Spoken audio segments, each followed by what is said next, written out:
इस वीडियो में हम बात करने वाले हैं 6 मोस्ट इंपॉर्टेंट कैंडलस्टिक पैटर्न के बारे में जिन्हें हर एक बिगनर ट्रेडर को पता होना चाहिए। Bullish rejection candle, bearish rejection candle, morning star candlestick pattern, evening star candlestick pattern, bullish engulfing और bearish engulfing. Generally beginner trader सिर्फ कैंडलस्टिक को देखकर ट्रेड में एंट्री लेते हैं।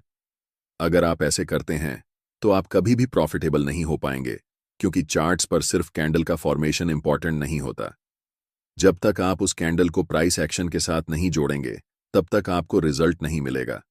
इस वीडियो में हम एग्जैक्टली यही जानने वाले हैं कि इन सभी 6 कैंडलस्टिक पैटर्न को कैसे सपोर्ट और रेजिस्टेंस, सप्लाई और डिमांड, कैंडल के बनने के पीछे की साइकोलॉजी, कब कैंडल को ट्रेड करना है और कब कैंडल को ट्रेड नहीं करना है, यह जानेंगे।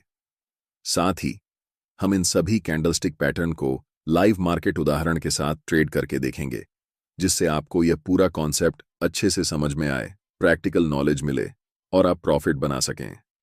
तो चलिए वीडियो को शुरू करते हैं और सबसे पहले रिजेक्शन कैंडल्स की बात करते हैं। स्क्रीन पर दिख रहे सभी कैंडल्स रिजेक्शन कैंडल्स हैं। अब आपको दिख रहा होगा कि इनमें बहुत सारे कैंडल्स जैसे हैमर कैंडल, इन्वर्टेड हैमर या फिर शूटिंग स्टार कैंडल शामिल हैं। लेकिन आपको कैंडल का नाम याद रखना जरूरी नहीं है, क्योंकि ये सारे कैंडलस्टिक पैटर्न एक ही तरीके से ट्रेड किए जाते हैं। हम इन सभी कैंडलस्टिक को 2 ग्रुप में डिवाइड करते हैं।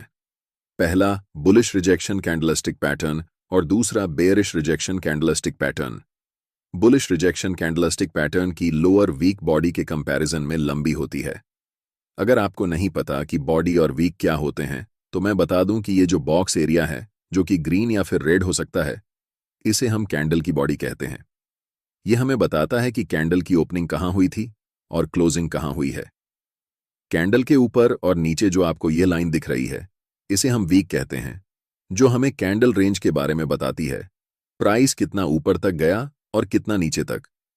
वापस टॉपिक पर आते हैं।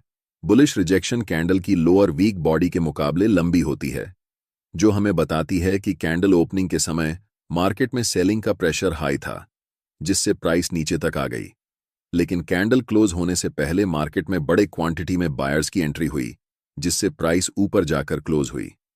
सिंपल भाषा में यह कैंडल हमें बता रही है कि बायर्स और सेलर्स के बीच की लड़ाई में बायर्स ने सेलर्स को हराकर मार्केट में अपना दबदबा बढ़ा लिया है।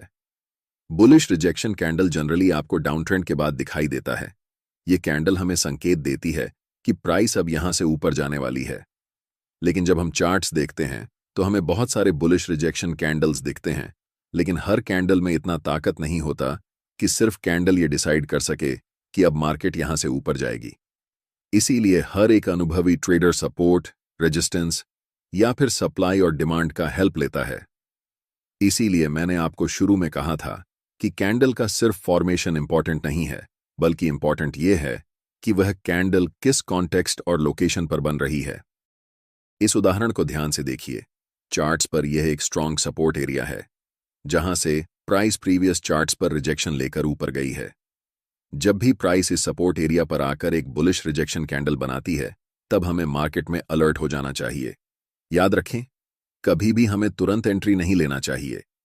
जब तक हम कंफर्म नहीं हो जाते कि मार्केट अब वाकई में यहां से ऊपर जाने वाली है, तब तक हमें ट्रेड में एंट्री नहीं लेनी चाहिए।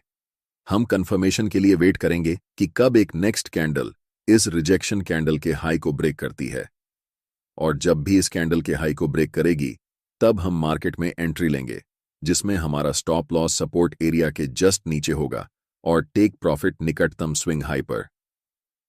किसी भी ट्रेड को लेने से पहले कम से कम आपके पास 3 कंफर्मेशन होनी चाहिए। इस उदाहरण में हमारे पास ये 3 कंफर्मेशन थे। पहला बुलिश रिजेक्शन कैंडल का फॉर्मेशन, दूसरा सपोर्ट एरिया और तीसरा जब next candle bullish rejection candle के हाई को ब्रेक करती है। अगर आप सिर्फ इन 3 कंफर्मेशन को ध्यान में रखकर ट्रेड लेंगे तो आपके ट्रेड्स में प्रॉफिट होने का चांस बहुत ज्यादा बढ़ जाएगा। दूसरा तरीका जिससे हम कैंडलस्टिक पैटर्न को ट्रेड कर सकते हैं, वह है जब मार्केट अप ट्रेंड में होती है। इस उदाहरण में प्राइस हायर हाई बनाते हुए ऊपर की ओर बढ़ रही है। हमने आपको पिछले वीडियो में डाउ थ्योरी के बारे में बताया था कि प्राइस कभी भी एक दिशा में लगातार ऊपर या नीचे नहीं जाती। पहले प्राइस रैली करती है, फिर पुल बैक होता है और फिर से रैली करती है। यही मार्केट का स्ट्रक्चर होता है जिसे हमेशा फॉलो किया जाता है। इसलिए जब भी प्राइस अप ट्रेंड में हो और रैली फेज में हो, तब हमें मार्केट में एंट्री नहीं करनी चाहिए। हमें वेट करना चाहिए कि प्राइस कब पुल बैक लेती है, और जब पुल बैक पर हमें कोई बुलिश सिग्नल दिखता है, जैसे इस केस में हम बुलिश रिजेक्शन कैंडल की बात कर रहे हैं, इस पुल बैक के ऊपर हमें एक ट्रेंड लाइन ड्रॉ करनी है, और जब चार्ट पर हमें बुलिश रिजेक्शन कैंडल दिखे, तब हमें अलर्ट हो जाना चाहिए। याद रखें, अभी हमें ट्रेड में एंट्री नहीं लेनी है। जब भी अगली कैंडल ट्रेंड लाइन को ब्रेक करके उसके ऊपर क्लोज होती है, तब हमें मार्केट में एंट्री लेनी है। पिछले वीडियो में हमने डिटेल में बताया था कि मार्केट में फिबोनाची टूल का कैसे इस्तेमाल किया जा सकता है। इसमें हमने बताया कि इस टूल का उपयोग करके आप ट्रेड में एंट्री और एग्जिट कैसे कर सकते हैं। इस तकनीक को आप तब इस्तेमाल कर सकते हैं जब प्राइस अपर ट्रेंड या डाउन ट्रेंड में हो। एंट्री के लिए हम फाइबोनाची रिट्रेसमेंट का उपयोग कर सकते हैं, और ट्रेड से एग्जिट करने के लिए, अपना टारगेट सेट करने के लिए फाइबोनाची एक्सटेंशन का इस्तेमाल कर सकते हैं। अगर आपने वह वीडियो नहीं देखा है, तो इस वीडियो को देखने के बाद उसे जरूर देखें, जहां हमने डिटेल में बताया है कि यह टूल क्या है, ट्रेड में एंट्री कैसे ली जाती है और एग्जिट कैसे लिया जाता है, सब कुछ ए से जेड तक। फिबोनाची एक्सटेंशन में हमारा टारगेट इस प्राइस पॉइंट पर आ रहा है, इसलिए हम यहां तक अपना टारगेट रखेंगे। मैं चाहता हूं कि आप ध्यान से देखें कि इस चार्ट पर क्या होने वाला है। प्राइस लगातार ग्रीन कैंडल बनाते हुए ऊपर की ओर जाती है और हमारा टारगेट हिट हो जाता है। मैंने जो आपको इतना सारा चीज बताया, इससे आप सिर्फ बुलिश रिजेक्शन कैंडल में ही नहीं, बल्कि जितने भी प्रकार के बुलिश कैंडल्स होते हैं, जैसे morning star, bullish engulfing, hammer candle आदि, सभी कैंडलस्टिक पैटर्न्स के साथ इसे अप्लाई कर सकते हैं। अब इसके ठीक उलट हम बेयरिश रिजेक्शन कैंडल को ट्रेड करना सीखते हैं। इस उदाहरण को ध्यान से देखें। चार्ट पर यह एक पोटेंशियल रेजिस्टेंस एरिया है, जहां प्राइस पहले रिजेक्ट होकर नीचे की ओर आई थी और फिर से वापस उसी लेवल के पास प्राइस जा रही है। हम वेट करेंगे कि कब प्राइस इस रेजिस्टेंस एरिया पर एक बेयरिश रिजेक्शन कैंडल बनाती है। कैंडल के फॉर्मेशन के बाद जैसे ही अगली कैंडल उस कैंडल के लो को ब्रेक करेगी, तब हम मार्केट में सेल पोजीशन के लिए एंट्री लेंगे। यहां भी हमारे पास 3 कंफर्मेशन हैं। पहला, कैंडल का फॉर्मेशन। दूसरा, हमारे पास एक स्ट्रॉन्ग रेजिस्टेंस एरिया है। और तीसरा, जब बेयरिश रिजेक्शन कैंडल का लो ब्रेक होता है। इसलिए इस ट्रेड में एंट्री करना हमारे लिए कम रिस्की है, और यहां पर हमें प्रॉफिट होने के चांसेस ज्यादा हैं। अगली उदाहरण में प्राइस लोअर लो बनाते हुए नीचे की ओर जा रही है, जिसका मतलब है कि प्राइस क्लियरली अभी डाउन ट्रेंड में है। ऐसी सिचुएशन में जब डाउन रैली चलती है, तो हम उसे चलने देंगे और बीच में एंट्री नहीं लेंगे। हम वेट करेंगे कि प्राइस कब रिट्रेस करके ऊपर की ओर आती है, और जब प्राइस ऐसा करेगी, तब हम पुल बैक के नीचे एक छोटी ट्रेंड लाइन ड्रॉ करेंगे। जब वहां हमें कोई भी स्ट्रॉन्ग बेयरिश कैंडल दिखेगी, इस केस में हम बेयरिश रिजेक्शन कैंडल की बात कर रहे हैं, तो हमें अलर्ट हो जाना है। और जब भी अगली कैंडल उस ट्रेंड लाइन को तोड़कर नीचे क्लोज होती है, तब हमें मार्केट में सेल पोजीशन के लिए ट्रेड एंट्री लेनी है।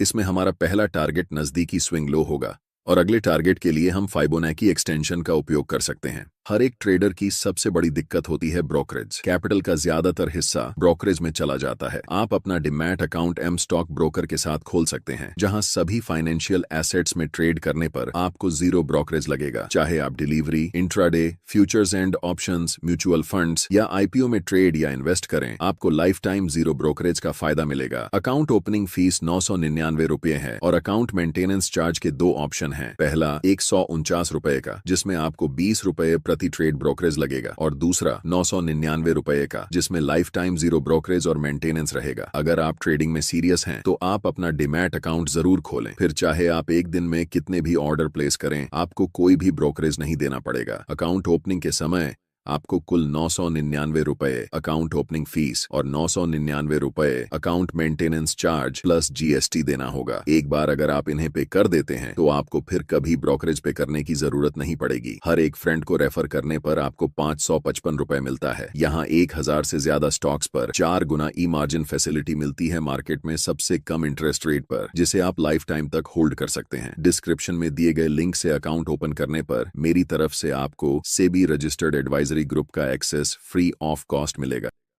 अब बात करते हैं बुलिश इंगुल्फिंग कैंडलस्टिक पैटर्न की। ये कैंडलस्टिक पैटर्न दो कैंडल्स से मिलकर बना होता है, जिसमें पहली कैंडल रेड कलर की होती है और दूसरी कैंडल ग्रीन कलर की। ग्रीन कैंडल का आकार पहली रेड कैंडल से बड़ा होता है। इस कैंडल के पीछे की साइकोलॉजी ये होती है कि सेलर्स मार्केट को डोमिनेट कर रहे थे, जिससे प्राइस नीचे गई। लेकिन एक खास प्राइस लेवल को टच करने के बाद बड़ी मात्रा में बायर्स की मार्केट में एंट्री होती है और प्राइस को पिछले रेड कैंडल के ओपन से ऊपर जाकर क्लोज करती है। इससे यह तय हो जाता है कि बायर्स और सेलर्स की लड़ाई में बायर्स ने मार्केट में दबदबा बना लिया है, जो संकेत है कि प्राइस अब यहां से ऊपर की ओर जाने वाली है। चलिए इस उदाहरण से समझते हैं। यह एक सपोर्ट एरिया है जहां पर प्राइस कई बार आकर रिजेक्ट हुई है। इसलिए अगली बार जब भी प्राइस इस लेवल पर आकर एक बुलिश इंगुल्फिंग कैंडलस्टिक पैटर्न की फॉर्मेशन करती है, तब हमें मार्केट में बाय पोजीशन में एंट्री के लिए तैयार रहना चाहिए। जैसे ही अगली कैंडल ग्रीन कैंडल के हाई को ब्रेक करती है, हमें एंट्री लेनी है। हमारा स्टॉप लॉस सपोर्ट लेवल के नीचे होगा और टारगेट लास्ट स्विंग हाई तक रहेगा। इसी का ठीक उल्टा है बेयरिश इंगुल्फिंग कैंडलस्टिक पैटर्न, जिसमें पहली कैंडल ग्रीन होती है और दूसरी कैंडल रेड। रेड कैंडल का आकार पहली ग्रीन कैंडल के मुकाबले बड़ा होता है। इसका मतलब यह है कि बायर्स और सेलर्स की लड़ाई में सेलर्स ने बायर्स को हराकर मार्केट में अपना दबदबा कायम कर लिया है। जब ऐसे कैंडल्स किसी रेजिस्टेंस लेवल के पास बनते हैं, तो इसके बहुत ज्यादा चांसेस होते हैं कि प्राइस यहां से नीचे की ओर गिरने वाली है। ऐसे समय में जैसे ही अगली कैंडल उस बड़ी रेड कैंडल के लो को ब्रेक करती है, हमें सेल पोजीशन में एंट्री लेनी चाहिए। हमारा स्टॉप लॉस रेजिस्टेंस एरिया के ऊपर होगा और टारगेट सपोर्ट लेवल या फिर रीसेंट स्विंग लो तक रहेगा। अब बात करते हैं मॉर्निंग स्टार कैंडलस्टिक पैटर्न और इवनिंग स्टार कैंडलस्टिक पैटर्न के बारे में। Morning star candlestick pattern 3 candles से मिलकर बनता है, जिसमें पहली कैंडल बड़ी और रेड कलर की होती है। दूसरी कैंडल एक इंडिसीजन कैंडल होती है, जिसमें बायर्स और सेलर्स की लड़ाई बराबर की होती है। इस कैंडल का कलर रेड या ग्रीन दोनों हो सकता है। तीसरी और आखिरी कैंडल एक बड़ी ग्रीन बुलिश कैंडल होती है, जो बताती है कि मार्केट में वापस बायर्स ने हैवी क्वांटिटी में एंट्री कर ली है, जिससे प्राइस अब ऊपर की ओर जाने वाली है। लेकिन ध्यान रहे, सिर्फ कैंडलस्टिक पैटर्न देखकर ट्रेड में एंट्री नहीं लेनी चाहिए। इस पैटर्न के केस में जब तक हमें एक स्ट्रांग सपोर्ट एरिया नहीं मिलता और अगली candle morning star candlestick pattern के हाई को ब्रेक नहीं करती, तब तक एंट्री नहीं लेनी चाहिए। लेकिन जब यह तीनों क्राइटेरिया पूरी हो जाते हैं, पहली कैंडल का फॉर्मेशन, दूसरा सपोर्ट एरिया और तीसरा अगली कैंडल का पिछले कैंडल के हाई को ब्रेक करना, तभी हमें मार्केट में एंट्री लेनी चाहिए।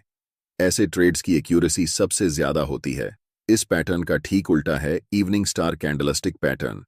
इस पैटर्न में भी 3 कैंडल्स शामिल होती हैं। पहली कैंडल ग्रीन होती है, दूसरी कैंडल इंडिसीजन कैंडल होती है और तीसरी कैंडल रेड होती है। अगर यह पैटर्न किसी रेजिस्टेंस एरिया के पास बनता है और अगली कैंडल पिछले कैंडल के लो को ब्रेक कर देती है, तो हमें सेल पोजीशन में एंट्री लेनी चाहिए। हमारा स्टॉप लॉस रेजिस्टेंस एरिया के ऊपर होगा और टारगेट रीसेंट स्विंग लो के पास रहेगा। एम स्टॉक ट्रेडिंग ऐप की लिंक डिस्क्रिप्शन में दी गई है। यहां आप सभी एसेट क्लास जैसे stock, intraday, future and option, mutual fund, currency derivatives में ट्रेड कर सकते हैं, वह भी ₹0 ब्रोकरेज के साथ। इस वीडियो में इतना ही।